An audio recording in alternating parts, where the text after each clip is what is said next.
Hi, my name is John Miles, and I want to thank everyone in regards to joining us with Where Do We Go From Here?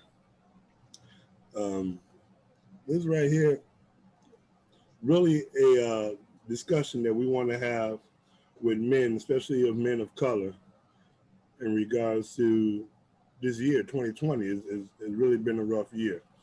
Uh, we're here to cultivate conversations that focus on self reflection, self evaluation on the various topics that we really feel are important, especially to men of color. Topics such as manhood, fatherhood, what it means to be a provider and protector, dealing with depression, race based trauma, mental health, and managing stress. We will attempt to have those discussions. See, men have often been placed in the box by society, family, and their own expectations. Men often do not talk about their feelings, hide their emotions, and are expected to show strength despite the stress that they encounter. See, but men have emotions too. We experience conflict, struggles, and misfortunes and find it difficult to find a safe haven. So most men suffer in silence with shame, guilt, or embarrassment. We want to try to have that safe haven here. We want to have that safe space here. So today, we want to provide an empowering, uplifting space to explore these experiences, thoughts, and perceptions, how it has impacted our lives, how it has impacted everyone that they encounter. This is a space to have open communication. We know stress alone is killing our men, especially men of color, at a higher rate. Hopefully, through some self reflection and honest and open communication, we'll be able to create our own self care rituals and strategies to move forward. Along with me today, Brother Ken Ross, uh, Trinity Child Care Center in Chicago, Illinois, and I'm with the Wayne County Fatherhood Initiative here in Detroit, Michigan. So once again, we welcome and thank all for those who are currently online and for those that will be continuing to come on in. We openly respect and expect your contribution in regards to the conversation. As individuals, we can only speak about our own experiences, but to realize that men from all over the country are either going through similar issues, facing similar barriers, and then there may be some new experiences and new barriers that we have no idea in regards to what's going on. So feel free in regards to engaging and we can have a healthy conversation. Let me introduce you to my co-host, Mr. Ken Ross. Thank you, John. And I look forward to this conversation. You know what I'm saying? I hope it be a lively conversation, engaging, and we honestly share some of the things that's on our mind.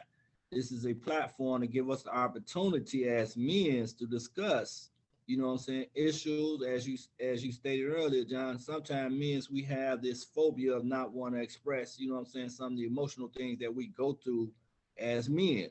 So this gives us that opportunity as well. You know what I'm saying? Men, they seek counsel upon men.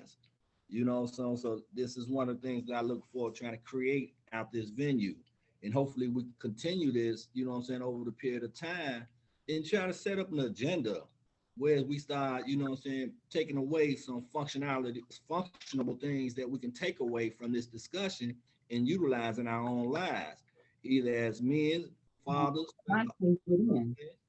in relationships, and all of that. So I look forward to that. I'm sorry, I mean to interrupt you. We have a person that's trying to get in named Lamont. Yeah, that's me there. How y'all gentlemen doing? Okay. I'm in He's in. Man, cool. All right, doing great, doing great. I'm loving this.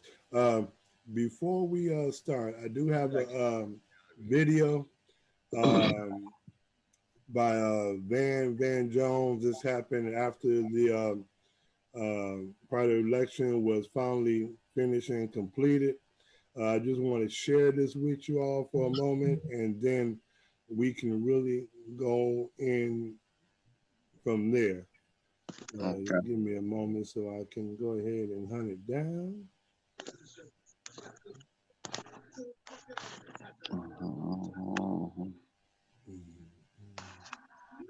Hey, John, before you start the video, I just want to do a little round robin right quick. Okay, go ahead. Yeah, the brothers, all the brothers that's on, you know what I'm saying, go by one and introduce themselves, you know, and all know who we are, you know. My name is Sheik Evans Ill. I'm honored to be here today among some good brothers. And I'm just looking forward to sharing what I have and learning something new as well.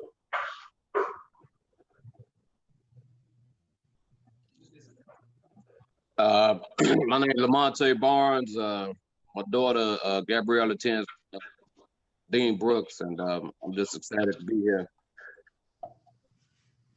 And thank y'all for the opportunity and having this. We need more of these round tables, you know, brothers, men, and fathers. So it really makes a difference and help out. So I worked with Ken in the past. Appreciate all that you do, and the other brothers here. You know, just trying to help build a village. My name is Stephen Alexander. I am family service workers at Deacon Brooks. First time in a session like this. I'm looking forward to many more and looking forward to all you gentlemen's input. Hi, I'm Richard Grundy, and I'm also a family service worker at Wright Center. I work with 3 to 5, and I'm excited about today's discussion.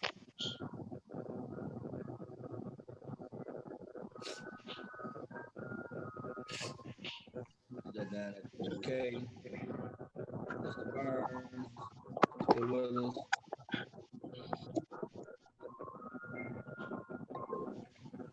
All right. Well, y'all all know me. You know, I'm not a mystery. You know, but one of the roles and function that I do participate in is coordinating fatherhood events with Trinity Child Care. I know this year has been kind of challenging due to the COVID. You know, so that's why me and Brother John, we try to partner to create this Zoom. You know what I'm saying? At least we can still connect with the brothers, you know what I'm saying? In spite of us not being able to, you know what I'm saying, meet face to face.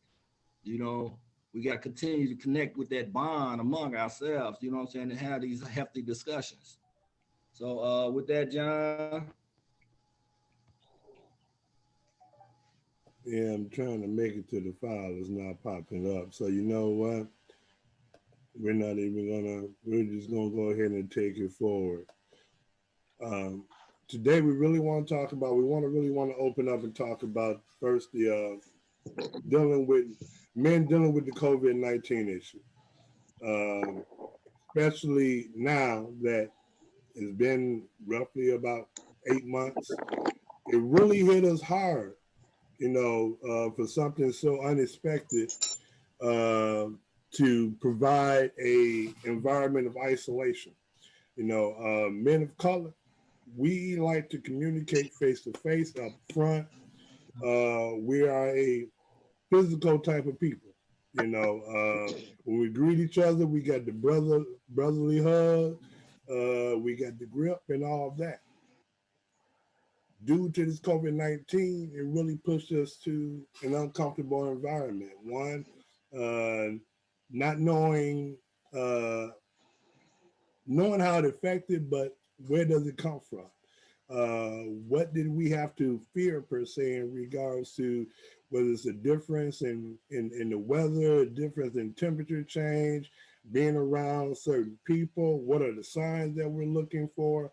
You know, they kept saying in regards to social distancing, which it should have been, but they kept saying social isolation. We don't like to be isolated. So then we were forced in regards to being at home, you know, not going to work. And that became a different environment over time. If we are not used to spending time with our kids, with our mates, it was kind of an unusual situation where we had to adjust to that. But here we are coming to a part two or part three or part four, depending on your community, where the numbers have increased again. We were able to return somewhat part-time basis to our particular employment per se, but then it knocked us back again. I just want to really, I can tell you personally, when it first hit me, um, even though I was already working from home, it was still my issues, my problems, my despair was being able to reach out to fellow men like myself and just to communicate and sit down and bond and express feelings. And I did adjust to that, but as time went on, it really affected those moments when I just really wanted to have a face-to-face sit down and talk with my brothers. And it became hard on me. I found my emotions going back and forth. It was like an ebb and flow. Um, how was the impact in regards to, and anybody can come through, how was the initial impact for you as COVID-19 and the certain restrictions in your areas came about? What was your adjustment? Well, for me, it was just not being able to move around like a normal, like my normal day. Having to adjust to wearing a mask, getting out my car every time I gotta go back, I left my mask, things like that. You know, so it was just everyday simple things that I couldn't I couldn't do or have access to.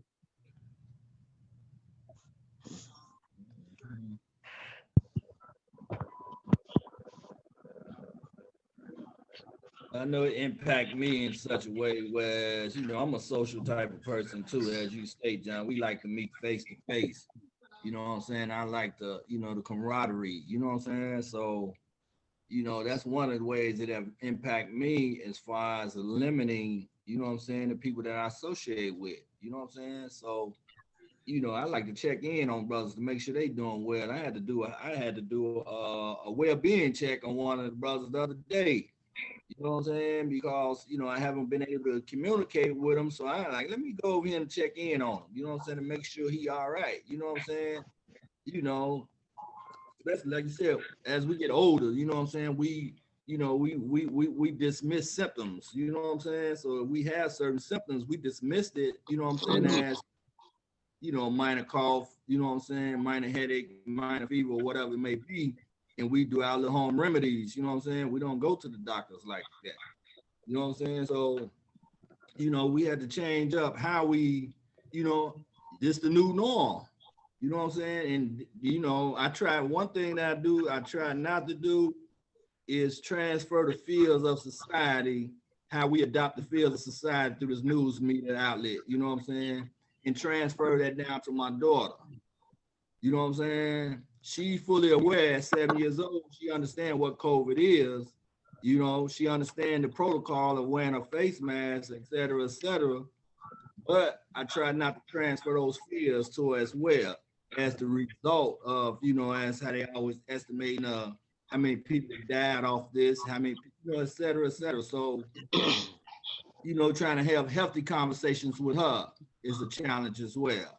You know what I'm saying? In spite of all this new information that's coming out with the media. And another thing, as black men, what I'm saying, we skeptical of this US government, especially when we talking about when we come down to the vaccinations and all this and that. You know what I'm saying? So we scrutinize these things as well. So, me personally, you know what I'm saying? I question the fact because I'm aware of, what I'm saying, the United States history and how it comes down to experimentation with our people. You know what I'm saying? So, how did I deal with my not trusting the government and at the same time maintain my health? You know what I'm saying? I can't dismiss the fears of what COVID is doing and how devastating it is. But at the same time, I don't trust this government information neither. You know what I'm saying? So I mean, like, you know what I'm saying, a dual situation, whereas, you know, the best thing for me is to try to protect my health. You know, that's just my point. Oh, exactly, and that was the thing I was going to hit on next in regards to the trust issue. It's like, who do you trust? Your local officials, those that are connected in regards to uh, medical. What information are you like putting your all in? Like I said, because it's not like it was addressed as the normal cold or flu. If you feel a sneeze, if you feel a chill, then this is roughly what you might be heading towards being affected by, a flu or a cold or something like that. You know, we all know that if the temperature drops, you go outside without a coat, you're subjected to catch a cold. You know, but now it's something where it's like you can have the symptoms, you can have everything and not show it. Person next to you can have the same thing, show it or not show it. It's like, what do I do? And then to try to educate our children, our family in regards to it. You know, telling your kids that, you know, hey, you have to wear a mask for X amount of hours a day. You know, we have a situation now. My daughter, um, she's finishing up getting her master's, so, and she's part of a sorority, so she's kind of like busy per se.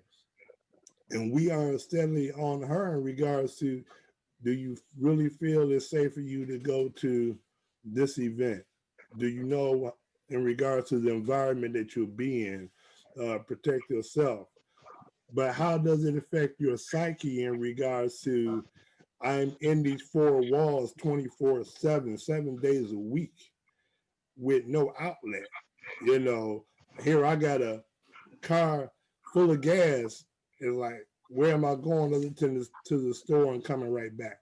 You know, it's a lot of things that really, I think during the um, first wave, really didn't think about. You know, it's like we never thought about what we were being cut off from until we started reaching out.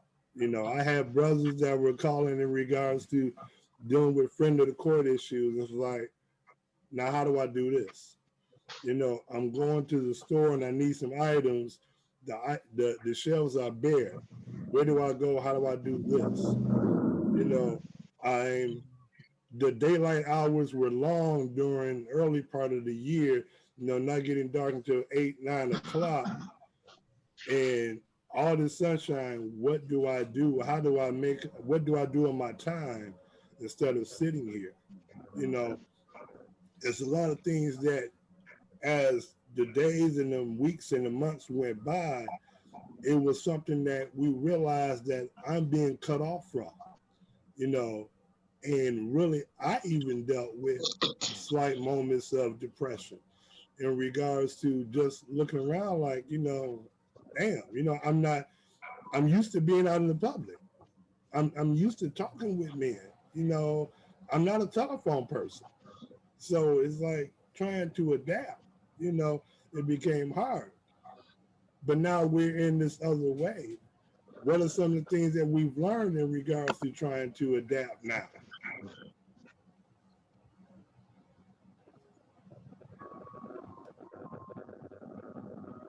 Right. Brother Lee, Yes, sir. what's going on with your brother? Straight up. Man, I'm just sitting here listening to you brothers and taking it all in.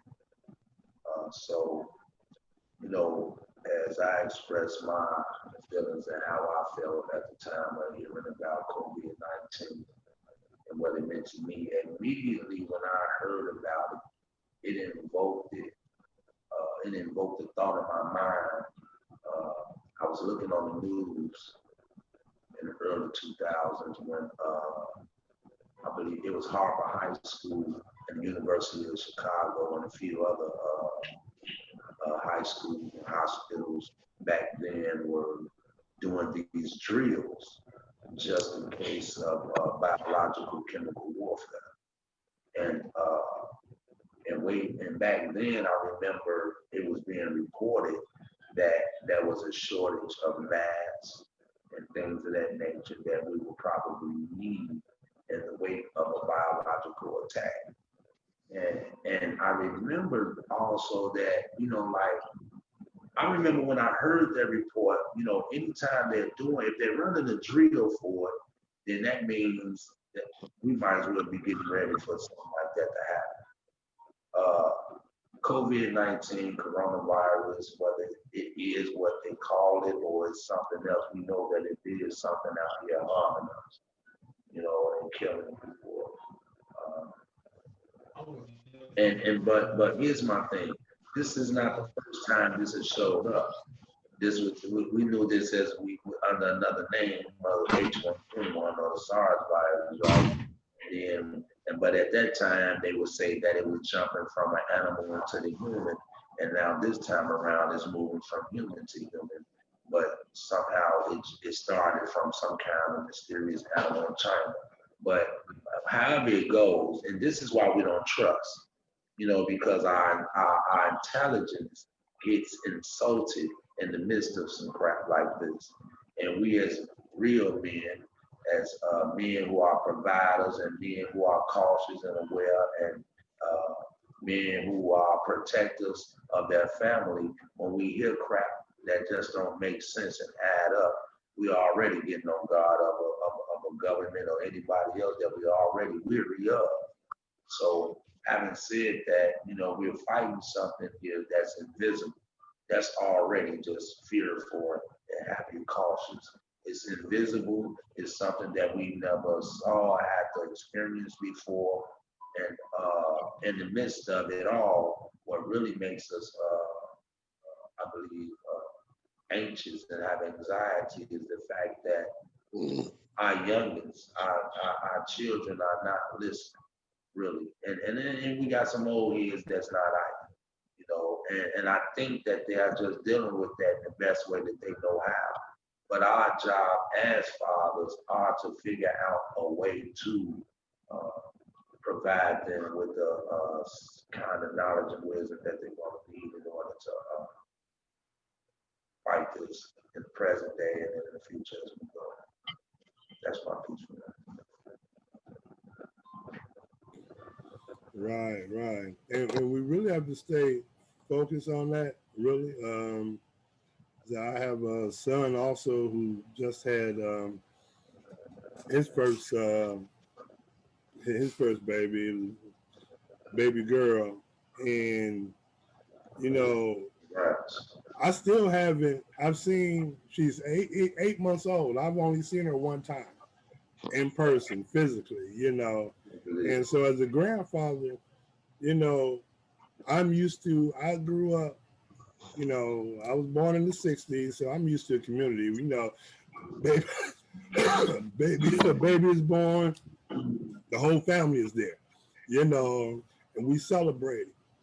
And it's become, to the point where I'm trying to help educate him in regards to being a father, being a new dad, but doing it via phone, trying to text and call, Facebook is not the same.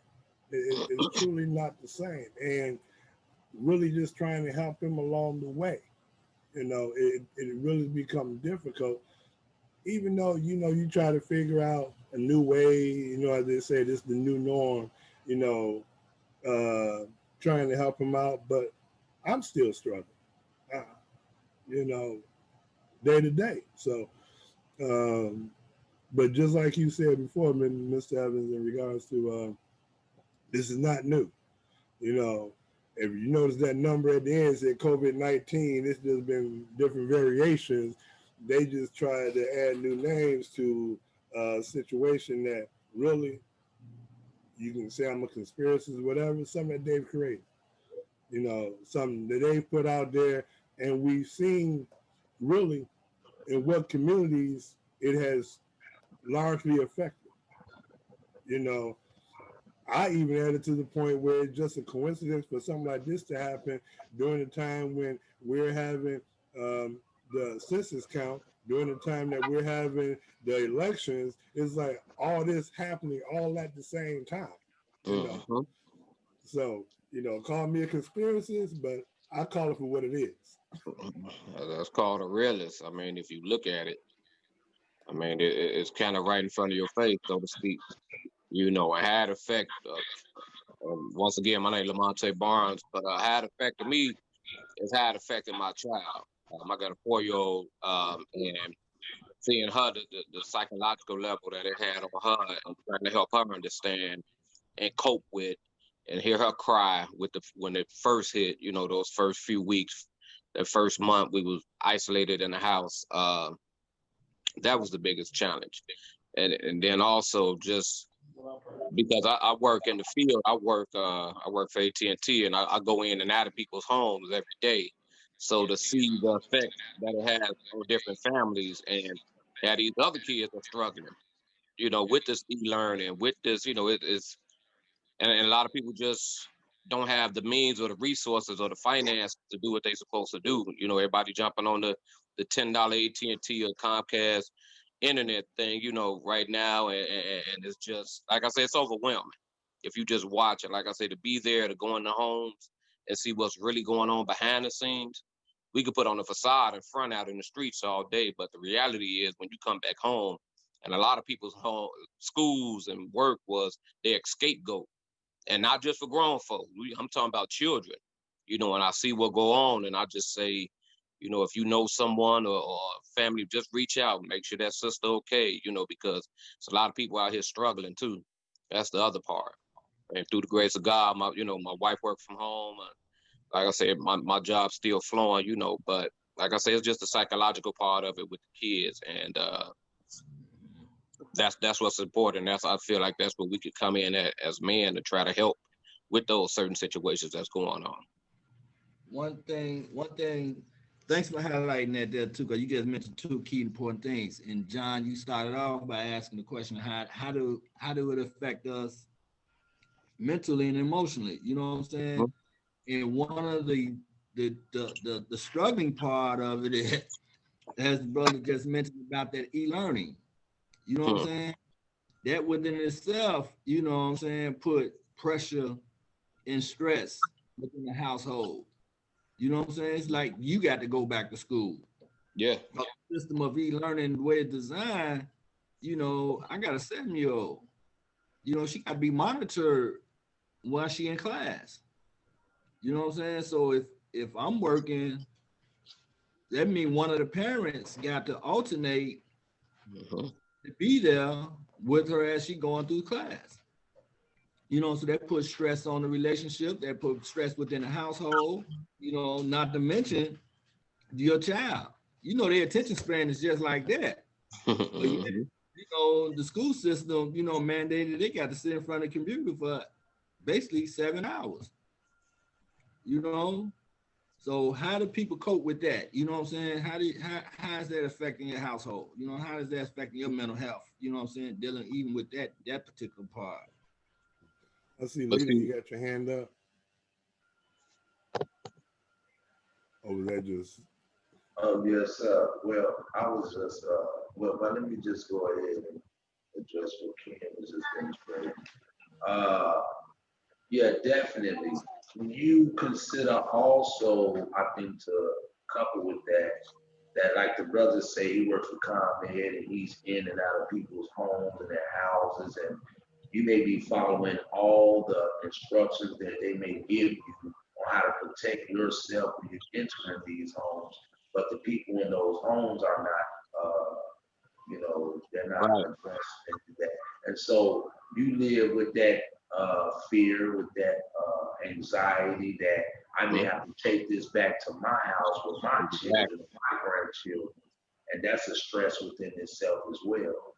You know what I mean? And yeah, I totally agree with you, Ken, on how, when you have to consider that your child is going to school and someone got to be there. And in some cases, a lot of us are single parents. unfortunately, but that's our reality. And with child care being down, and if child care isn't, who's going to trust their child amongst other children? In this case, not, trying to speak ill of the children, but our reality is real.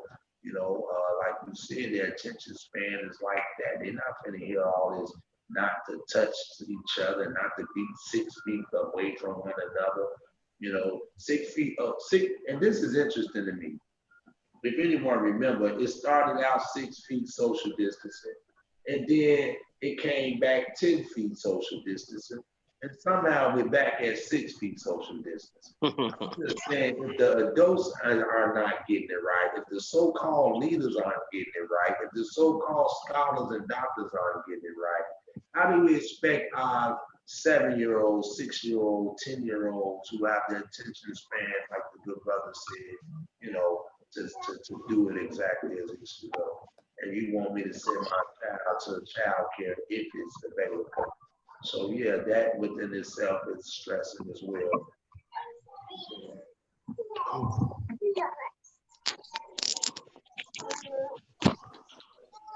Exactly. I think somebody else was going to make a comment just before Mr. Evans. I want to introduce a good friend of mine. I've been knowing him for a long time, and he's doing great things in the community. He has different platforms that he discusses. He is also a martial arts instructor. Am I correct, McQuinn? I'm sorry. I hear you, brother. My children over here giving me the flux right now. I understand, but he does things in the community, so I invited him. So he is a martial arts instructor. He has several platforms that he talks with. So I just like to. He can say something else if he wants to about himself. All right, welcome, brother. Thank you. I appreciate you. Thank you for having me. I appreciate you for inviting me. That's what's up. Yeah, and we welcome all those that have just or in the last few moments that have checked in. Currently, we're discussing the emotional, mental, and physical barriers that we had to face during in regards to facing COVID-19, especially as men of color, how it has affected not only ourselves individually, but our communities and our everyday way of life. Once again, my name is John Miles. I'm from Wayne County Fatherhood Initiative here in Detroit, Michigan. And my co-host is Mr. Ken Ross from Chicago, Illinois with Trinity Child Care Centers. And once again, like I said, we welcome all those that have come in, and this is an open dialogue and engagement. We can only speak for ourselves, and the more that we can share in regards to our own personal experiences, even our own personal expectations. Because I've never walked in your shoes, you've never walked in mine, but being that we can share conversation and dialogue, I feel it would make us stronger in the end, no matter which community that we originated from or currently live in. So once again, thank you all for coming.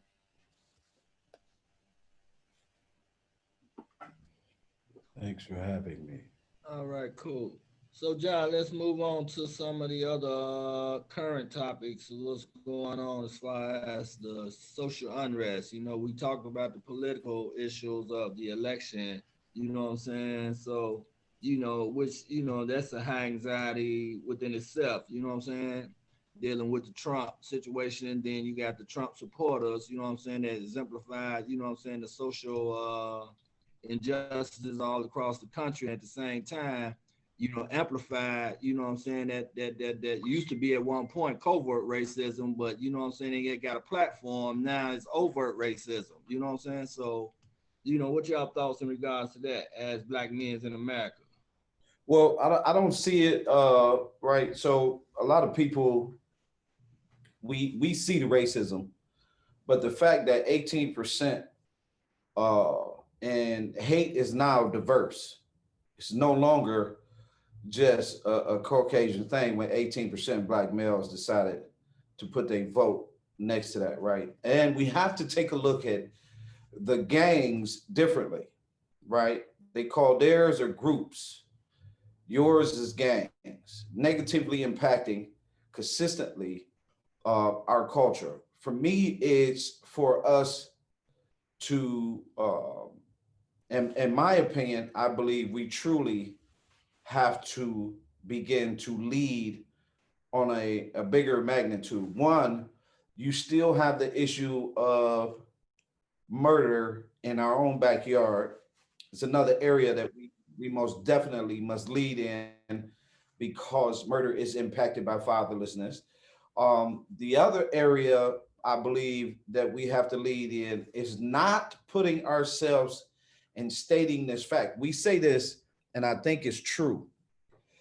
We have to be twice as good as we say.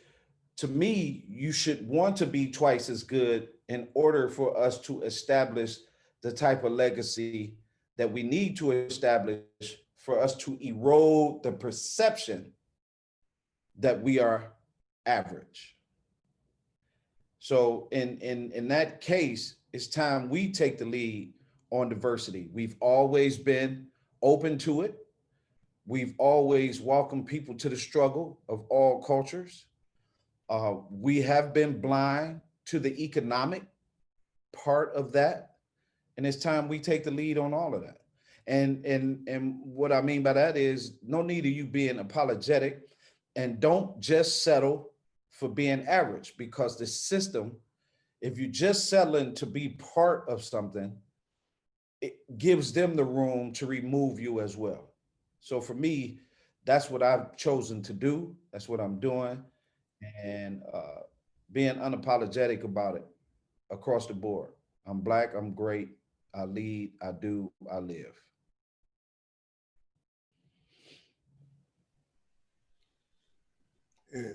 And just to give you a slight introduction, that was Mr. Calvin Mann. He has Good Fathers Only organization here in Detroit, and also a organization that's really focuses on the young men of color. Encourage Me, I'm Young.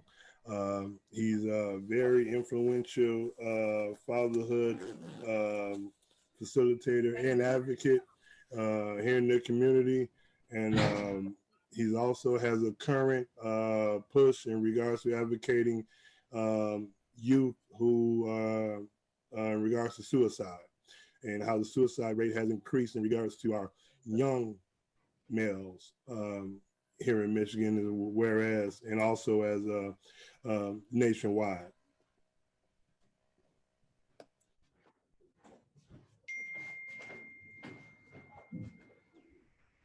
Thank you, brother. Do anybody want to piggyback off what Mr. Calvin was speaking?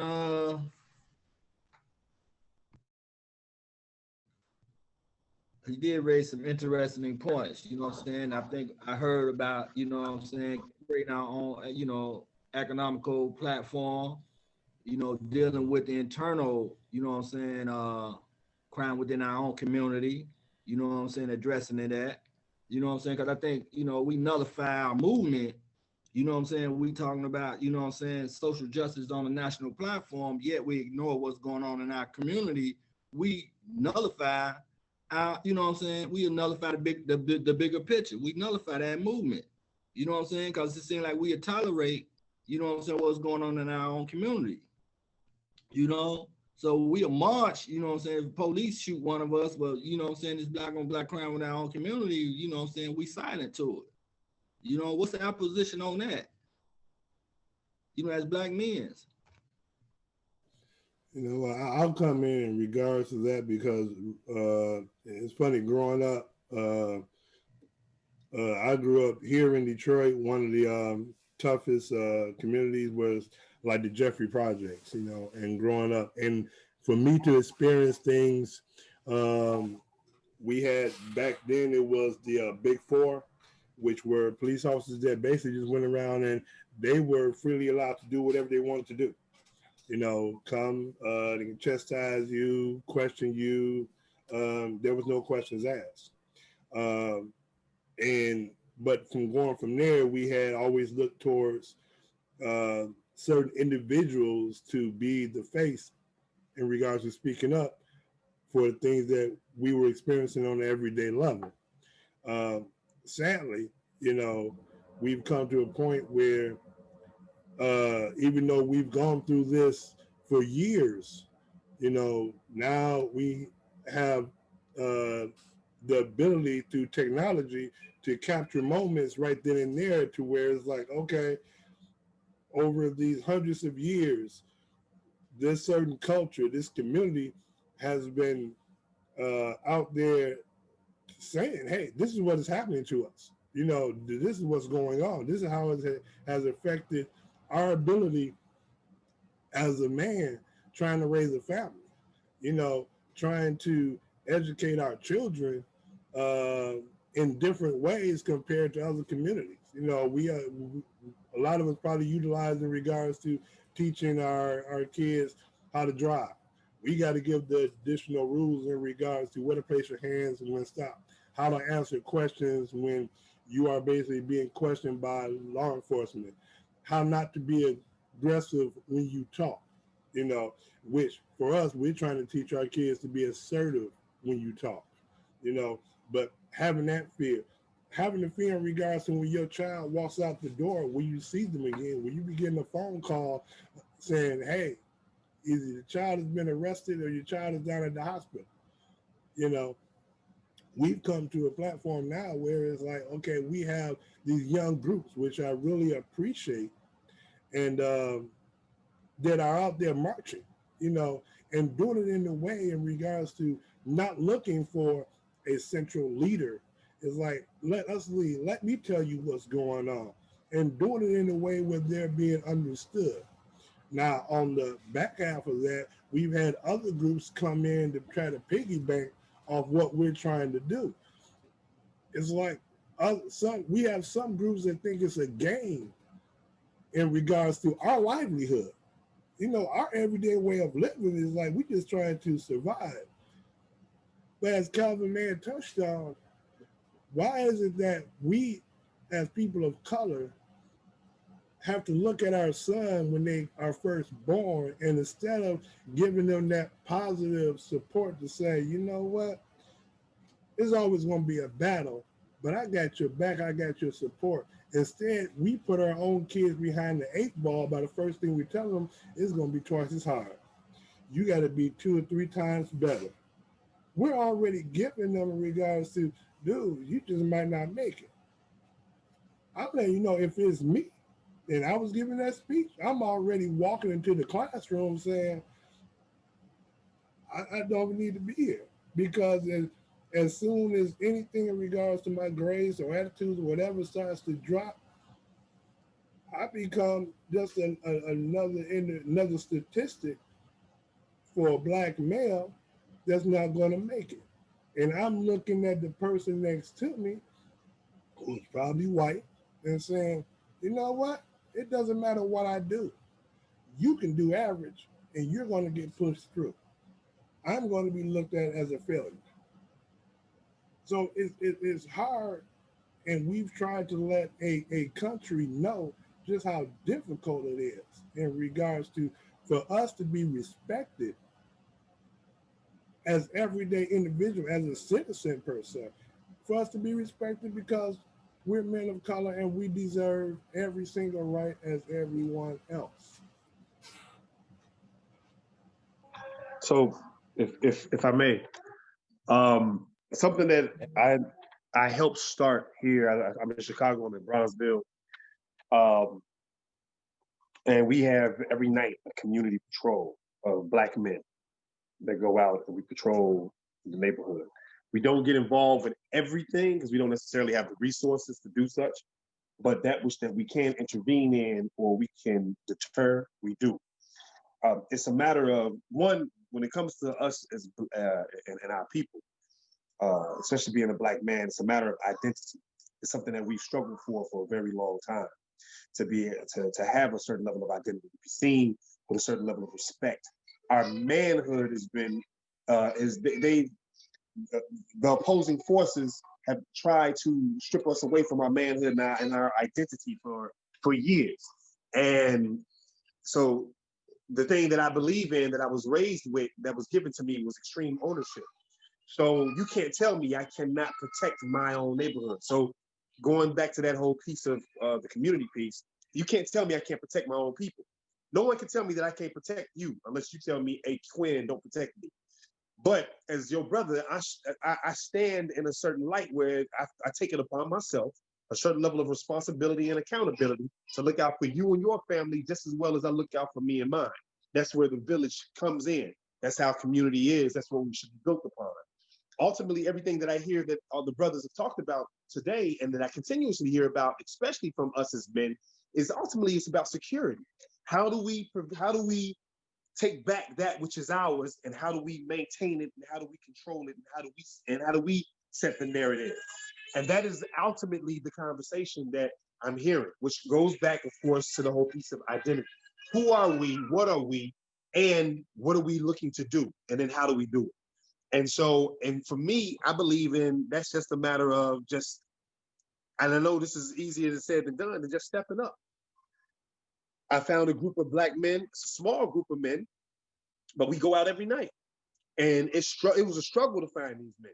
It was a struggle to find men that would be committed taking outside of their value system of a dollar, because it seems like the way society has created us is that all we look forward to and aspire to is a check.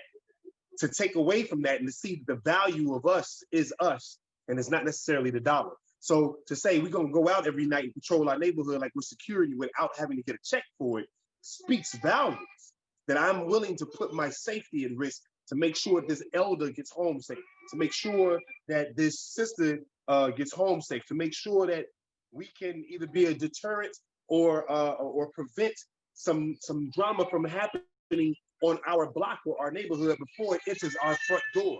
No one can tell me that, that tells me something about where we are. So, and forgive me if I'm all over the place. My son and my daughter got me, my mind is in two different places. But I'm just gonna leave off with this. Remember this, Neely Fuller said it best. Neely Fuller said, until you understand white supremacy, what it is, and how it works, anything you think you will know will only confuse you. So we have to start to come to a grips of accepting or finding what we identify with, and understanding that it's going to be small. This isn't an overnight thing. This may take 1,000 years. The movement is still going. The movement of Garvey, Malcolm, the movement of Elijah, the movement of whomever our ancestors were is still going. We are that movement. This conversation right now is that movement. It is still going. It is still within us, just us being on this Zoom. So with that being said, we got to understand 100 years from now, it's still going to be that conversation. Now, some people are saying it shouldn't be that way 100 years from now. No, it has to be that way 100 years from now. So we don't forget and fall back into the loop. It may be it's the conversation is going to keep going. It just may be a little different. It's just going to be on how to maintain the infrastructure in which that we have built and helped to provide, and the information that we provide, the structure that we provide, the foundation that we're laying for our children's children. But we have to start off, I think, with a level of identity, and also accepting the reality that not all of us are going to be for us and with us. It's a hard reality to accept, but it is. It's the truth that if you get in our way, as a black man that's trying to look out for my brothers, for these brothers that's on the Zoom, I was invited. If I know that we have a particular understanding and we have a particular ideology and we're moving forward to the future, that's what I stand on. And for anyone to interfere with that and try to tear that down, whether they my skin folk, that don't mean they my kin folk or whomever, then hey, we know where to go with that. And that's just a different conversation, of course. But we know where that goes. But the fact of the matter is that we have to stand on those principles of security alone. Remember, the first law of nature is self-preservation. And what we're talking about right now, ultimately, is how do we protect that? How do we preserve or that and protect that which is us right now? And how do we get back to that? So that's my piece, family. I hope I made sense. I'm sorry. You made a lot of sense. You made a lot of sense. You was all you touched down on some major points. You know what I'm saying? And one takeaway is that, you know what I'm saying, we each individual got to, you know, take upon that mantle and, you know what I'm saying, take initiative to do what he want to see in his community, in his household. You know what I'm saying? He got to manifest that through his own action, deeds, and thoughts. You know what I'm saying? Just by taking initiative. You know what I'm saying? Like you said, group of brothers, y'all just got together without compensation. You know what I'm saying? You seen a need, something that need to be done. You know, John. Yes, sir. And you know what? That's one of the issues that really I've seen on a higher level in regards to a lot of organizations and some individuals working in silos. You know, either you utilizing what we're trying to stand for, what we're speaking about, what we're fighting for your own personal agenda, instead of looking at what it does for the whole. Uh, you know, coming together, just like you said right now. You know, right now, what we've done is increase our power, increased our conversation, increased our ability to reach out to individuals we may have never met before today. You know, and to say, you know, just like the young man was saying, this is a fight that really we might not see it to the end, but if we can take that seed that's been given and implant it into those who we are raising, per se, whether biologically they're ours or not, to be able to have those conversations, that dialogue, to just invoke just a little bit of thought in regards to those that can take it to the next step, to the next level. You know, that's all we can do. Like I said, you know, it's not going to be done overnight. We knew what it took for us to get here as it is now. We've seen the different barriers and the walls we had to climb over in regards to just getting other people to listen and see what we've been discussing. You know, I think I saw somebody's hand going up. Was it Mr. Grundy? I don't want to call you out just in case if it wasn't. Uh, well, Mr. Evans, I see your hand up. Man, awesome. I'm sitting here listening and taking it all in, and so much was said, and wow, right? So, and again, I'm so honored to be here amongst brothers discussing such a significant, very important topic. This all started off with our brother man Ken demonstrating about the election. I want to try to real quick here. So as I'm thinking about the election and I'm thinking about everyone, everything that was said, whether it was on social media or in the highways and the byways, I remember the stress level of both men and women for that matter. You know, and the stress level of having to choose a lesser two evil as it was said and everything. And even after the vote, I watch how brothers who had this agony kind of this anxiety of not even being comfortable with the vote that they had given. You know what I mean? And I think about how we looked in front of our children, and we have to remember when we was kids, we tend to notice more than our parents give us credit for. You know, and seeing our parents go through this, the stress over this. Me as a child, I had this thing where it was I was very aware of my mother's so-called white girl voice that she used to put on when she discussed business with the people that looked up a Caucasian persuasion. And I was very aware that she had the voice for us, but then she had the voice for them. You know what I mean? And I take it and I think about our children looking at us in that same manner, stressing over which one, or whether it been a Donald Trump or Joe Biden, that we was going to vote for to do the job that we as men probably chastise our boys about doing when they grow up. You know what I mean? And it all ties into this. As the brother, as both the good brothers cover, this is much deeper than we have been willing to go. I really, me personally, I believe it's more on a soulful and a spiritual level because, me growing up in the 90s in my teenage years, I watched as this became cultural. I watched as the people that grew up with me began to name their children Baby G or Baby Stone or Ty, Little Lord, and put earrings in their ears and, put them in silver tie Levi suits and they took him out the corrective bottom shoes and put him in Jordans and Air Max, and now they walk pigeon toed and things of this nature, right? I watched this. I watched it as they had the babies, even in their baby cribs, as we drove and played this music crazy loud, knowing that this has become cultural. It has become so implanted to now we actually need the fathers now, true fathers, must be, as interesting as the brother brought up, seed and planting, must be a divine surgeon. He must be a divine surgeon in the signs that the brother Ken said. Man, one of us got to be there while this child is going to school. We got to jealously guard our child mind and make sure we know what's going in that child's mind because this is the child or children that is our future, right?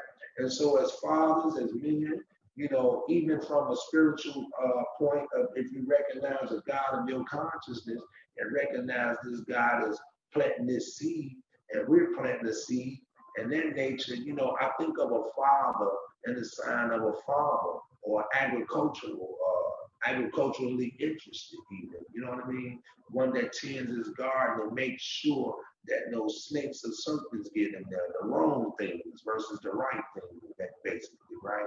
And so, as I'm listening and everything, man, as a father, I believe the first instinct as a father is to be a protector. And that's where that security coming in at. And this is where we are at right now. We are vulnerable people. For the most part, we don't know that, we don't even know that what this occupation father means. I looked up the definition of father in the Oxford Dictionary, and it literally says a man in relation. This is a man in relation to his children, a priest, or someone who believes that by donating his sperm, he has done his duty. That's what they give you as a definition of a father. So I say, if that, okay, between that and me growing up and our women, mothers telling our daughters, hey, when you grow up, get you a doctor or a lawyer. Not a father, not a husbandman. Get you a doctor or a lawyer. And not even with the instructions to get the doctor or lawyer because they're principle, moral, or standard. Get you a doctor and lawyer with the implication that they will secure you, at least financially. And so, I mean, that's my piece for I like how you said it, right? Because that brother brings us to a tremendous point, right? Because what we have done is we've sold out the greatness of fatherhood for that ideology, and that ideology falls upon our children. And when I say that, I'm not just blaming them. I'm saying we all have, Yes. right? Because if we really evaluate our power as fathers, right, named after the Most High, no matter what religion you want to discuss it in, right, Father puts you in a certain reverence.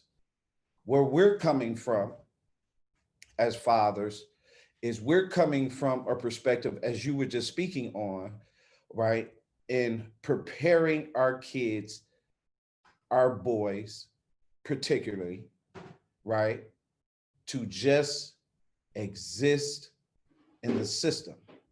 So part of what we are doing is we are teaching the struggle from a standard and a struggle standpoint. Whereas we all want our children to be better than us, teaching them to dominate the system is answering the requirement that the system wants. If we have to be twice as better, instead of teaching it from a struggle standpoint, let's teach it from the standpoint that we are twice as better, right? Let's hold ourselves to a standard in front of them. We use the term okay. Another point you made that I found years ago, I worked in an all-white daycare, right? Been around white people, went to high school, the whole nine. Do you know white people talk differently to their children when they're at home too? Just like we do? Yeah, when they're in public, they talk this way. But when they're kids at home, they talk differently just like we do.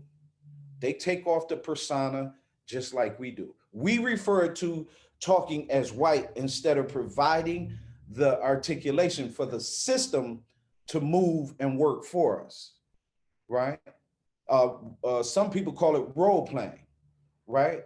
But when you walk into a room, and this is what makes us great as men, especially being fathers, when you walk into a room, this is where your leadership is important. You should be prepared to lead the conversation when you enter a room, period. If you're coming to discuss fatherhood from a standpoint, discuss fatherhood from a leadership standpoint and incorporate the other statistics that come along with your leadership. So it's not just me discussing Black fathers. When I walk in the room, I'm discussing all fathers. I know what's going on with white fathers. I know what's going on with Hispanic fathers. I know what's going on with Arab fathers. I know what's going on with every cultural father in the system. So we're taking the lead.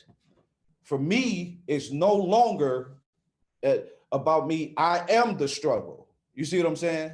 I am the Marcus Garvey. I am the guys that we spoke about, right? But it's me. Calvin Mann. I'm here. I have all that. So let me add to what we're doing to move our boys. And as you see, it's working because if you look at sports, both basketball, football, and baseball, there are more fathers at these tables. The issue that we have to fix is the issue that hurt us, which is womanizing. You have to pay for that.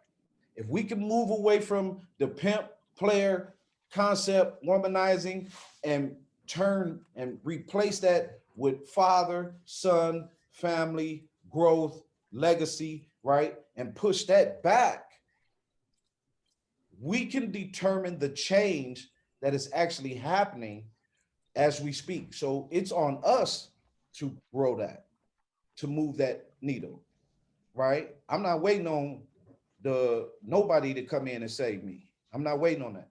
I'm not sitting back asking nobody to save me. John will tell you that. It's put this work in their face, everybody. And don't be apologetic about it whatsoever. You are a father. God labeled you the most incredible. Biblically, he states, turning the hearts of the children to the father and turning the hearts of the father to the children. That's the last verse of the Old Testament. You are that power. And let no one, no system, no mother, nobody take that away from you. You are the answer to fixing what is wrong culturally with our people and our children.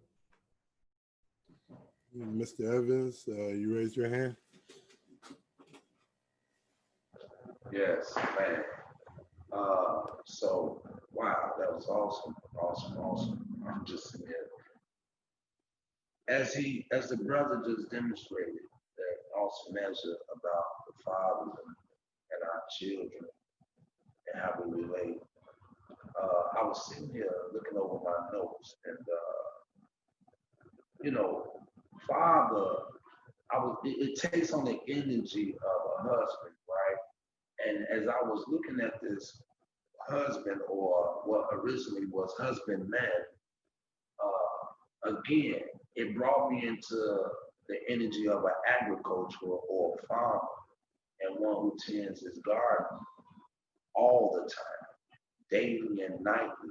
You know what I mean? And it invokes the thought of a grandmother, even in her yard, tending her garden, always speaking to it and, you know, on her knees there and singing to it, as we used to see some of us who's old enough to remember that. But as the brother said, every time he walks into a room, or we would walk into a room and there are other fathers, we should have this energy of leading, this presence of leading, because not only is he interested in other fathers, he probably already knows what other fathers are engaged in, are doing within the community of fatherhood.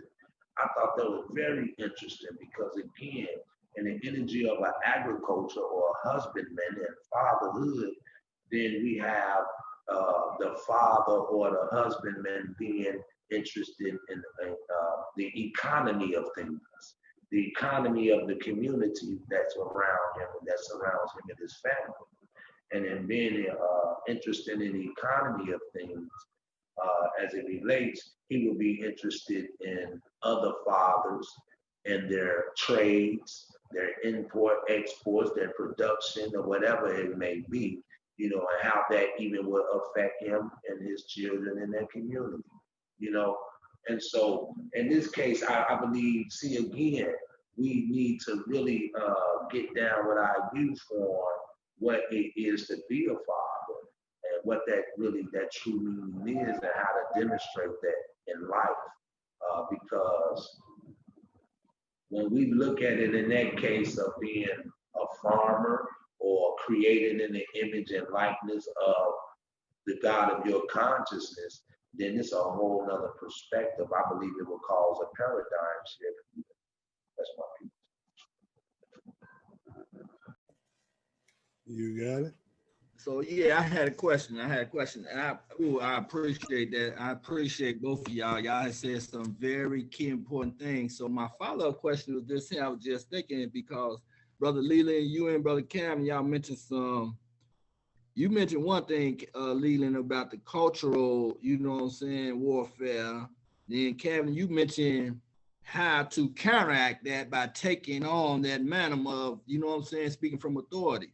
So my question was this: how do we address the cultural warfare that has changed the role of fathers by negative categorization of generations that young fathers have now adopted? You know what I'm saying? We right now, 50 years of the Manheim Report. If I don't know, some of y'all might be old enough to remember the Manheim Report that came out in the 1950s. You know what I'm saying? It's supposed to address it, you know what I'm saying, the role of fathers in the Black community, in Black households.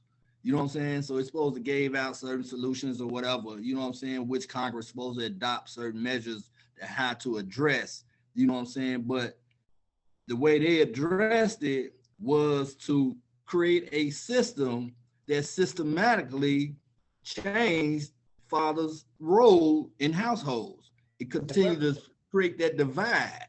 You know what I'm saying? So, you know, again, go back to my question. How do we as advocates in our community, you know, address, you know what I'm saying, younger brothers to get them to, you know, what the see, you know what I'm saying? You know, like I said, we speaking on a different level, you know what I'm saying? So I know I have challenges speaking to some of the young brothers that I speak with, you know what I'm saying? So it's not, you know, I try to address them from where they at. So, you know what I'm saying? I got to address them, you know what I'm saying, using the language that they understand. Right. Okay, So, Cal, yeah, hold one moment. I want you to hold that thought. We did have one brother that had a comment from the previous conversation, and then we're going to get back to that. So formulate what you're going to say and bring it. Go ahead. No, I just wanted to say that you know, the one thing that I try to keep in mind for myself is that freedom does not come without having discipline. And so that when I say that when Brother Calvin was speaking, it just made me think of, like, man, the road that we're on. It when speaking, it sounds is so on point.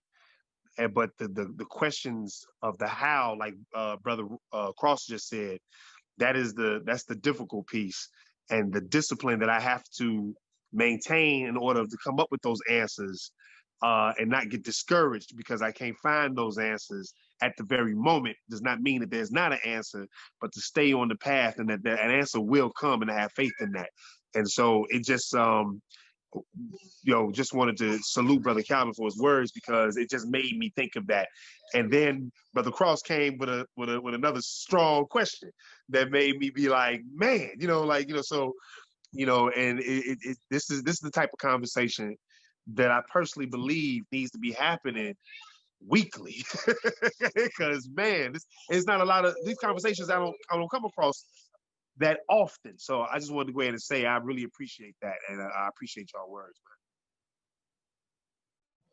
Well, to answer it, and I appreciate it, you to answer it, right? So I tell you what I did, right? And part of what has happened is that for me it's different. For me, it's been spiritual, it's purpose filled, the whole nine. When you was just talking about the Monahan report, it runs so deep on the policy side, which John and I are at the table on policy side. We have to counter policy in a number of areas, right? And we have to get out of the lane of mamaism. We all been conditioned to believe, been taught. Trauma teaches us to depend on who is present. So if it was mama or if it was daddy, that's who we depended on to get through, right? So I explain it this way, and here's what we can do. We're already doing it right now. What we have to do is keep building the conversation, keep sharing the solutions.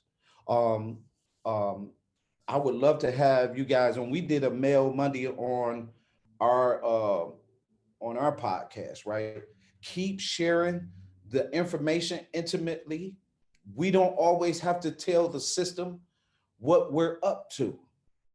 We can speak just like they speak. As I said earlier, they refer to us as gangs, refer to theirs as groups, right? Right now, we're in a group setting. All the information that we each other have, we should be sharing that, right? Because we have to solve what is bothering our village. So we're the chiefs. We're sharing that information. When you look at the Monahan report, they did exactly that because in 1964, they countered with the Food Stamp Act, which increased poverty, right? The black household was less than 20, single householders rate was less than 20% at that particular point. I believe it was 18%. We come behind that 1965, the Juvenile Act, which exposed our kids, right? Because they knew at a certain point that this poverty was going to produce as much as possible. So 69, Ronald Reagan opened up the country from California, the No Fault Divorce Act. When you get hit with the No Fault Divorce Act, all the other governors across the country begin to follow suit with the No Fault Divorce Act, right? Come out of that, Vietnam. Remember, we praised the brother for getting on a donkey to go get dope. We participated in that. So the brother went and got in 70, went and got on a donkey, went to Vietnam, brought dope back to our community, our children, our mothers, fathers, right? For poverty. Didn't want to live that way. We transcend 1975, the National Organization for Women makes an announcement that they are going to be the only ones recognized as the parent for the children.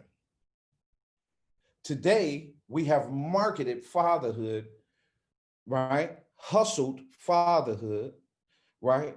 Destroyed the value of fatherhood just from what you was talking about, brother, from the Monahan report, and you bring it all the way in. And when you saw the 80s, right, in hip hop, you see what I'm saying? Everyone's complicit, right? When you see the churches, right? You can go sit in the church. We're not talking about fatherhood. Everyone's complicit, right? About my daddy, my mama don't know the story. Well, he just not coming around. Don't know, he didn't have no way of coming around. And even if he did, imagine the guilt he felt knowing that he couldn't provide a certain amount of resource too. So everyone has been complicit. What we have to do is say no more. We have to say no more. That's where we are. We're no longer accepting being mediocre. It takes 12 mentors to equal one father. We are the coldest. God made sure that fatherhood was that important. If you look at all these other countries, these other cultures, the whole nine, it's constant respect. See? So what we have to do is just move. We don't have to explain it to nobody. We just got to move. We taking lead on all fatherhood, right? Yeah, I know what Johnny's going through. Yep. And how the information to help Johnny. Why? Because that's going to move on that racism too, right? I know what Valdez is going through. Yep. Move on that because that's going to move. That's who we are. We are the answer. So to me, that's what we have to do. That's just where I've been. That's what we do. That's what I'm constantly saying, even to my mentees.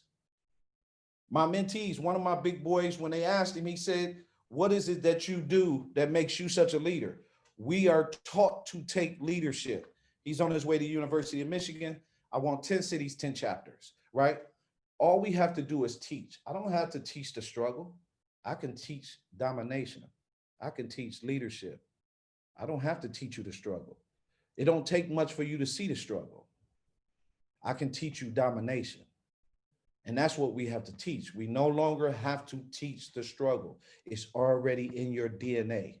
We have to change the DNA through words, deeds, and actions. When they match up, that moves the pendulum. That's my answer.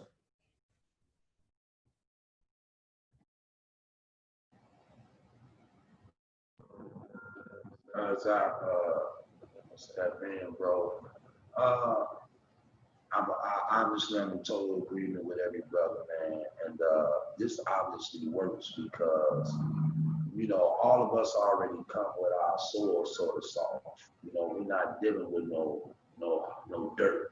We're not dealing with rock and dirt right now.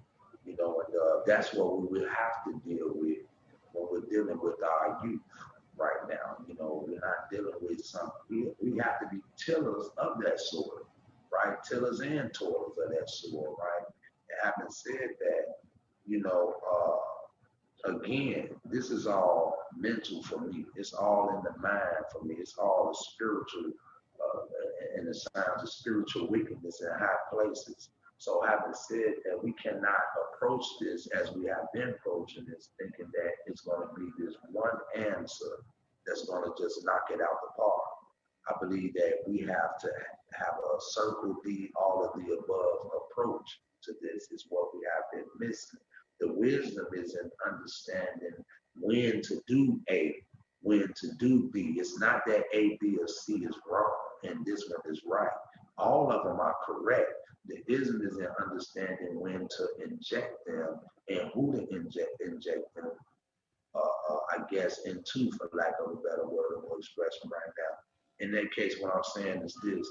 When we were in the streets, we didn't go out there everybody that we thought, we didn't just say, hey man, we want to pick anyone to do our wrong with.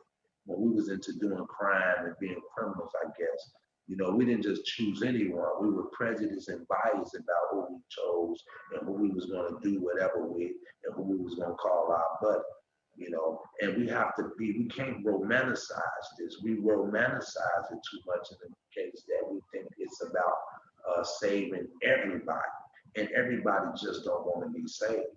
You know what I mean? And that's just real talk. Everyone, they want this so-called success. They want the muscles, but they don't want to do the exercise. And I'm not going, and we cannot waste any more time trying to figure that out. I think, like the brother man said, we have to come have an attitude of, listen, we're going to go ahead and do what needs to be done because it is the right thing that must be done. And we're going to ignore anything and anyone that's not on that agenda, but don't get in our way either. You know what I mean? It's one of those kind of deals. That's the situation that we got in right now. Trauma. And when the brother said trauma and mama together, I thought, man, you know what? That's what happens. When there's trauma, we call on mama. You know, the Menahem report, I've never read it before, but I am of the wisdom that, you know, the government obviously broke up the so-called black family in the 1970s, as I see it. And I see brothers who didn't go to church all the way up into this present day. You had the women in church versus the men. They weren't going to give their money to them if it was up to them, and none of that, right? But I look at the brothers in the family, or the so-called black families in the 50s and 60s, the Garvey movement, the Moore Science Temple movements, of the Nation of Islam movements, and the brothers will make sure that those movements, those revolutions will get some of that money, you know what I'm saying, off of their blood, sweat, and tears. You know, it wasn't just going to the family. I'm going to make sure God and them going to be straight too, versus throwing that money to the church. You know, so, you know, we get to the point of after Martin Luther King and the brother man is ejected out of the house, and WIC is taking over, or the government is taking over. And now we have the brother man trying to find pride in the streets and the drugs and everything else. It's all systematic. So having said that, as the good brother said, you know, we have to go about this and not try to play into an already burning house. You know, we can't, whether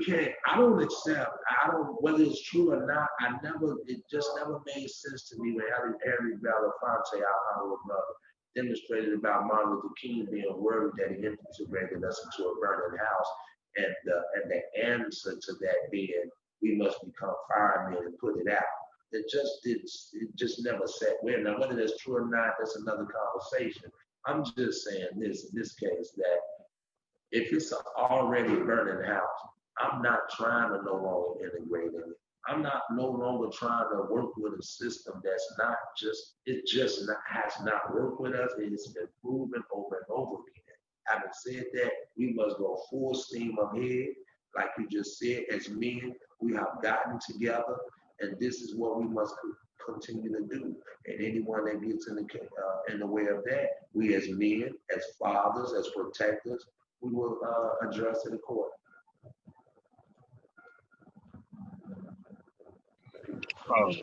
If I may, I wanted to say that, going back to something Brother Calvin said regarding policy, absolutely agree with that. Being here in Chicago, I've had the opportunity to get involved politically and be in some political circles. I even worked on this last mayoral campaign, and I can tell you right now, man, like there is a level of ignorance when it comes to how we don't realize how much policy actually was set in place where we were systematically dismantled, and it was all done by pen and paper. And so this is, and going with Brother Evan said, I agree. It's not just one thing. It literally is a myriad of things. So, and finding your spot. Hey, it takes many ingredients to bake a cake. So we got to find out which one of us is the eggs, which one's of us going to be the sugar, which one's going to be the flour and the bowl and the stove. And we got to figure out, you know what I'm saying, that they get the cooking. And so, so educating our people in politics and knowing what that is, and for those of us that are educated in that field, making those moves in that direction to also change and curtail some of the things that's going on now, as well as in other avenues. Saturday, I had the privilege of going to police headquarters and presenting. They have a program there where they talk to young men and women who have stolen cars. And instead of them going to court and getting a felony and getting locked up, what they do is they go through almost like a community service type of program where they come there. They go to the police headquarters, I think either once or twice a month, and they go through these classes. And one thing that I noticed is they weren't trying to listen to any of them. They had and excuse the phrase for my elders, please forgive me, but they had the F12 attitude. Like, man, we ain't trying to hear you. But when I came in and I'm able to relate to them, literally the young brothers who had their heads cocked to the side with their eyes closed, literally rose their hands up. And I had to thank them, like, I appreciate you for waking up. We have something that they can't give, but there are spaces where we can reach them. And so I volunteer. There's a couple of schools here. There's a network called YCCS. They have alternative high schools, Chatham Academy, CYDI, and so on and so forth here. And what I do is I volunteer. Now, recently I've been asked to teach martial arts program network wide, which in some ways gives me the opportunity also to, spread this message to my young men, because most of my classes now are mostly men. Surprisingly so, the last couple of years it's been mostly young ladies. But I was fortunate to get a nice group of young men now. And it dawned on me that we can go to these places and possibly create some programs ourselves where we can go ahead and start inserting ourselves. And like brother said, I'm unapologetic with it. I'll find, man, I'm coming in. I'm gonna talk to my boys. And so and giving him that information, as well as coming back possibly once a month and having meetings like this where we can all come back and say, okay, I took on 5 mentees, and we all talk about the mentees or what it is that we are doing and how we can all benefit one another. That's something that we can also do, because I know for me personally, it's hard for me to do some of the things I do, and I call around, especially to my elders. Man, I do my best to call and speak to my elders, because I know that they give me a good sense of direction. I try to close that gap that has been, I believe, purposely created to prevent me from being on the right path. And they help me to find either the right words or the right methodology in order to reach some of these shorties that we have out here, man. And so those are just different ways that I've done it. And I'm open too from any of you good brothers. If you have any other ways, or if you know anywhere that I could go, and I can tell y'all right now, there's a couple schools that I can point some of y'all to if y'all in Chicago. I don't know about Detroit. I'm not from the D, but there are a couple places as far as in the city that I do know that they hungry for us. They really are. They hungry for this, and they hungry also to come from those who can speak that language, and what I'm hearing from this group of brothers are brothers that speak that language and know exactly, from not just a historical perspective, but just off of the experience alone, on how to relate to these young brothers. And I think that's a key, and coming up with a solid plan. And I'm down for whatever y'all want. I'm down for whatever. If y'all want me to, if I'm able to come and meet y'all again, y'all can help me create a solid plan to, should I start here? I'm always willing to change whatever. Because I'm gonna be real with you, brothers. I've found young brothers under my porch last summer. They trying to steal cars. And my daughter came down once, my wife came down once, and I had to talk to these young brothers like, man, and they just out here, they struggling.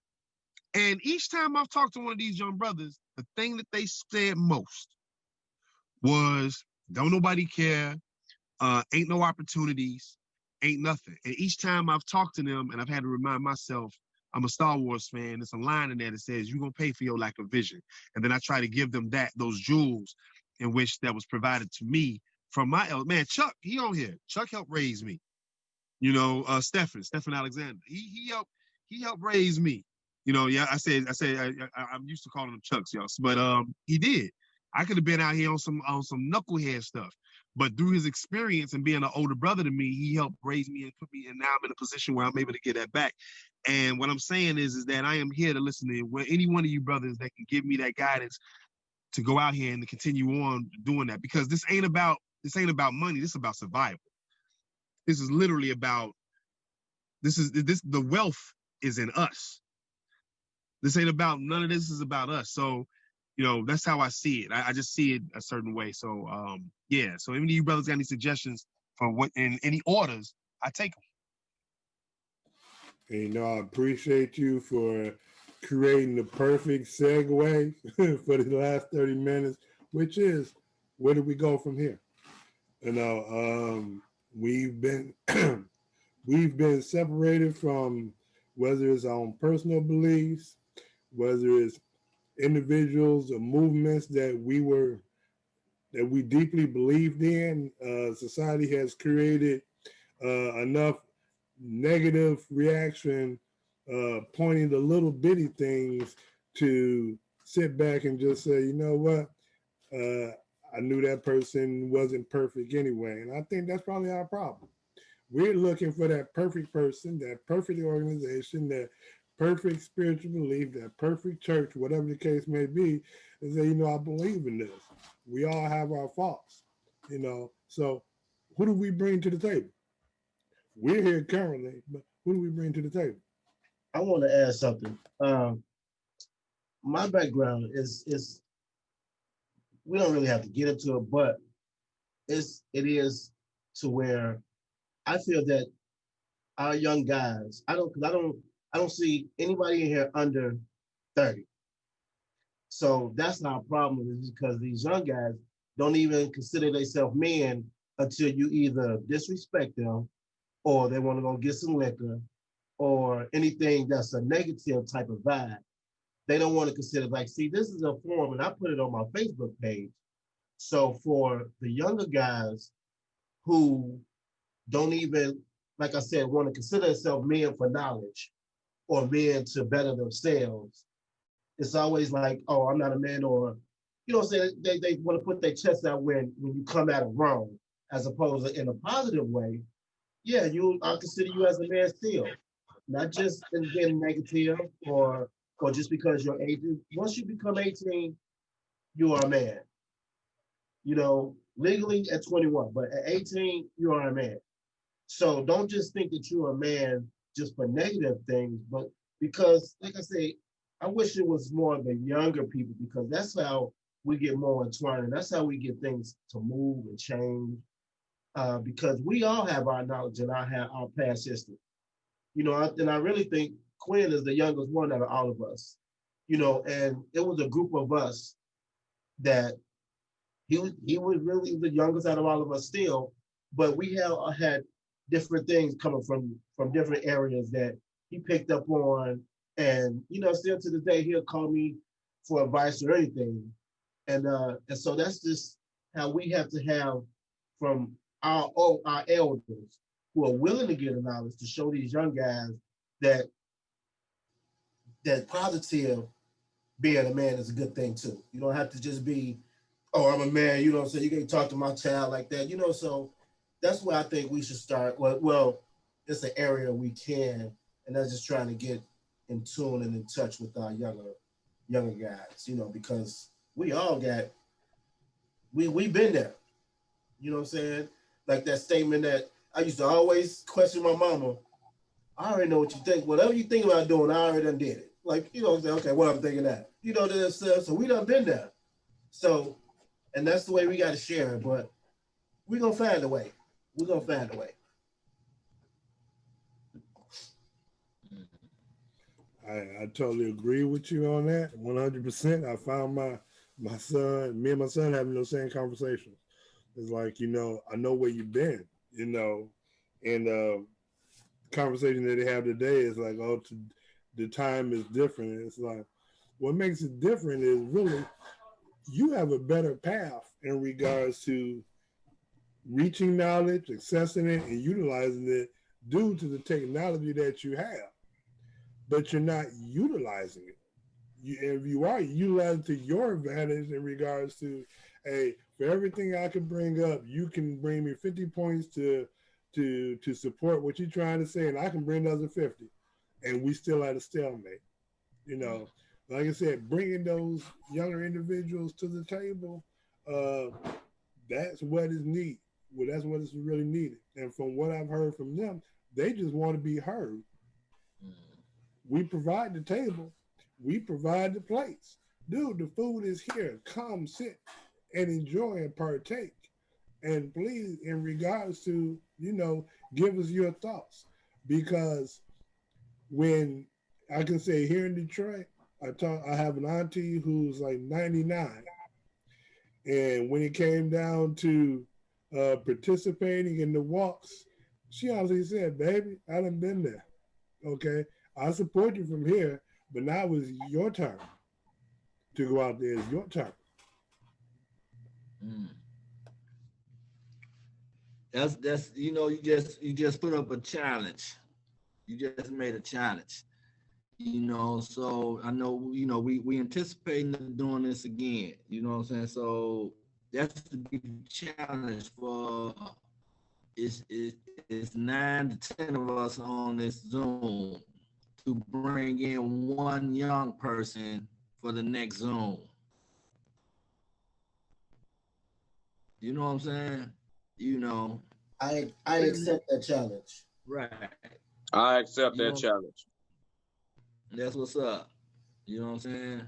That's what's up. You know what I'm saying? Then I they can I accept hear that. accept from that challenge also. I do too. you know what I'm saying. So that's one takeaway that we're gonna take away from this and bringing in another young person. So It won't we're in even the be a last challenge. few minutes. We're in the last few minutes. We got a good, 20 minutes left or so. And John, any closing discussions?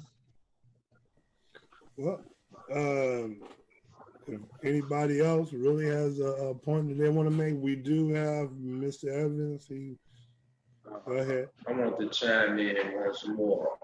You know, I think that what's very significant here is that we don't forget what we what we learned when we was growing up and when we were out there and we had lost our right state of mind, so to speak.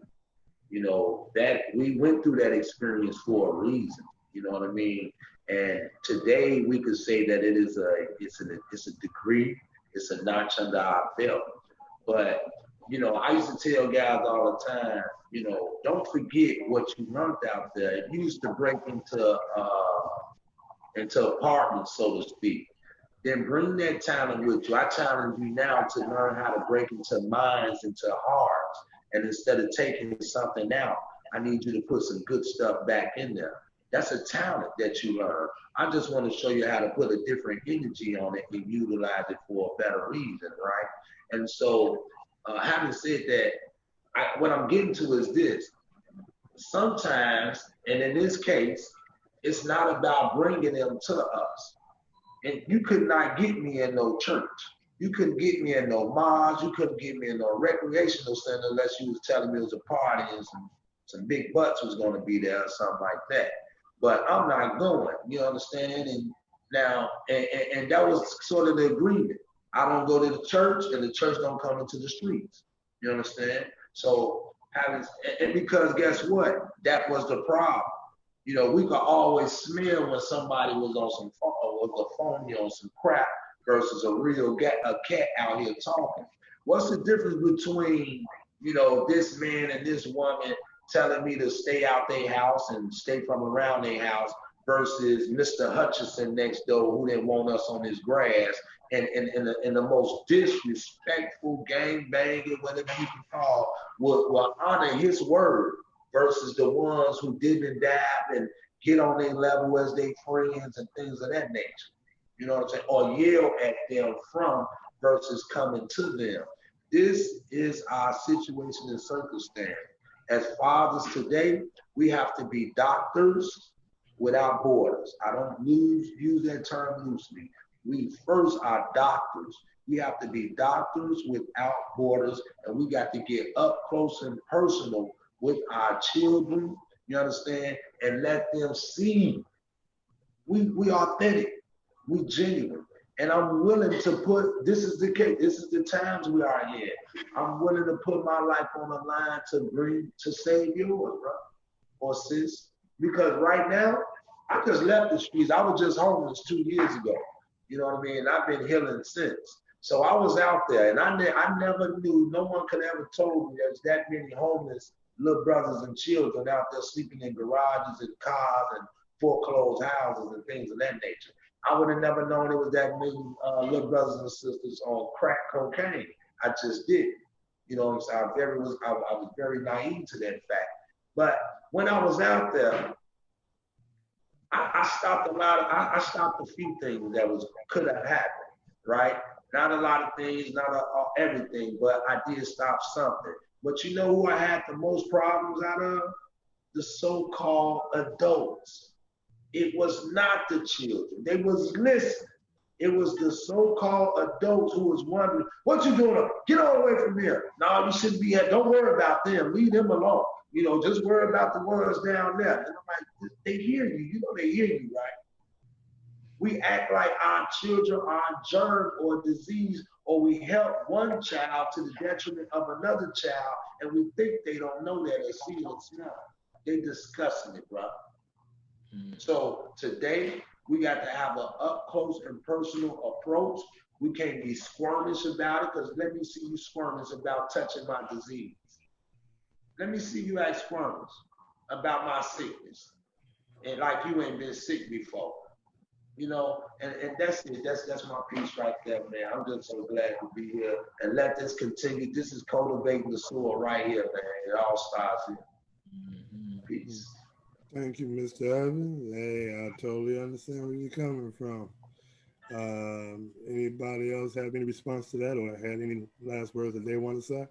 Yeah, I just want to say that brother, couple things. One, I heard somebody bring up the Nation of Islam and the UNIA, and it's funny because I'm right here by the Garvey Center, and I was raised in the Nation. I wasn't officially a member, but I was raised in the Nation. So and then listening to Chuck speak, I just wanted to say, man, those men, man, just taking myself back to childhood, it was always a group of men around me that made sure that I stayed on a particular track and a path, and it was the pros and the cons with it. It was a consequence to it too. Like, hey, you're not finna dishonor your family and embarrass your bloodline. You know, you're not finna throw your life away type of deal. So I just want to say that we definitely got to get back to that. But also going back to what Brother Evans said, I think it was Frederick Douglass that made the statement of what was it about fixing broken men? It's easier to raise children than to fix broken men or to repair broken men. So, you know, and in our case, adults that do, because you're right. Every time I've worked inside the community, it has never been pushback from the youth. Never been pushback from them. It has always been pushback from people our age or older. You are absolutely right. But once again, like Calvin said, unapologetic. You can't make me move. I'm gonna be here to raise them and to give them exactly the nourishment they need. And I'm a die fighting for that if need be. And that's the way it's gonna go. Amen. Amen. So appreciate you, brothers, man. It's funny when you guys said about having youth tonight on the podcast. Is all about the youth. So I got one of my mentees. I got another one. I got two of my mentees. I got a young man in Atlanta gonna be on, right? And it's for them to display their talents, right? And what's funny is boys, like men, no matter what the circumstances is, you have to share. If you're paying attention, if you say you have a problem, automatically you hear the women say,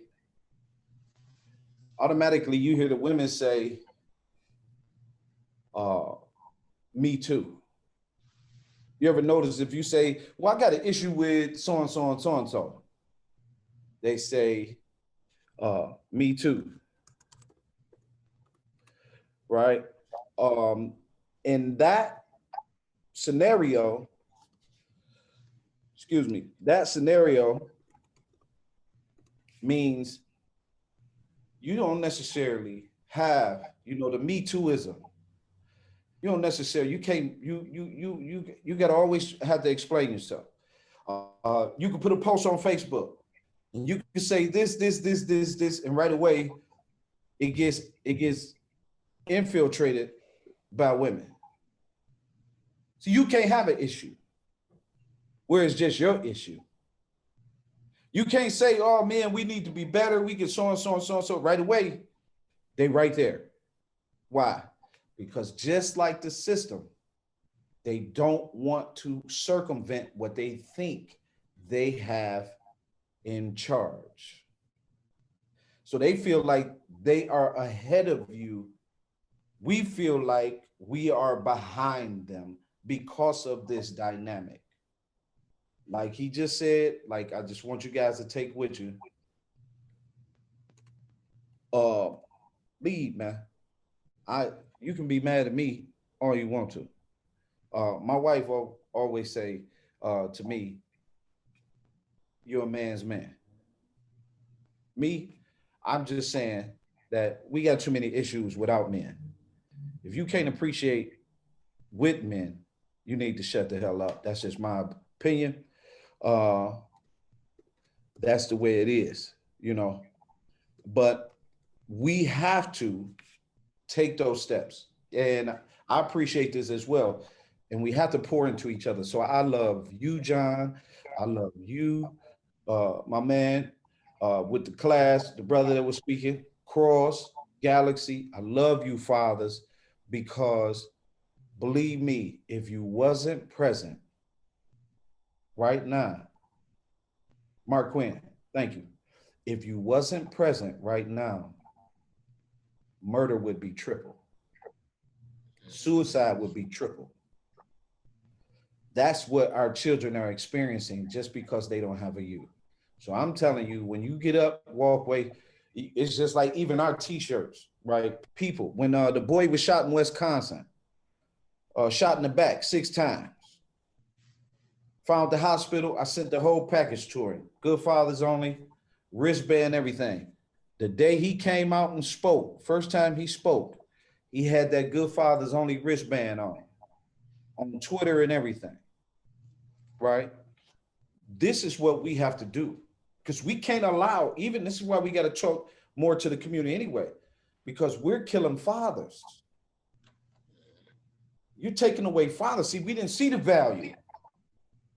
You're taking away fathers.